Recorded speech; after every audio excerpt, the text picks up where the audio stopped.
സുഹൃത്തുക്കളെ, നമ്മുടെ പാൻക്രിയാസ്, കരൾ, വൃക്കകൾ തുടങ്ങിയ ആന്തരിക അവയവങ്ങളെ ഉത്തേജിപ്പിക്കുന്നതിന് വളരെ ഈസിയായി ചെയ്യാവുന്ന ഒരു യോഗ പോസാണ് ഇന്നത്തെ വീഡിയോ. നമുക്ക് പതിവാക്കാം, ആരോഗ്യം നിലനിർത്താം. Thank you. കമഴ്ന്ന് കിടന്ന് കൈകൾ രണ്ടും തുടകൾക്കടിയിലേക്ക് നിവർത്തി വെച്ച് ശ്വാസമെടുത്തുകൊണ്ട് ആദ്യം കാൽമുട്ട് വളയാതെ ഒരു കാല് മേലോട്ട് ഉയർത്താം. ശ്വാസം വിട്ടുകൊണ്ട് മെല്ലെ താഴോട്ട്.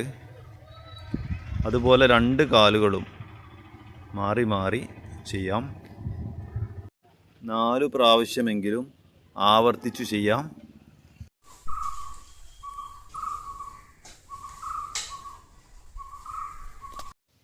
ഇനി രണ്ട് കാലുകളും ഒരുമിച്ച് കാൽമുട്ട് വളയാതെ ശ്വാസമെടുത്തുകൊണ്ട് ഉയർത്താം.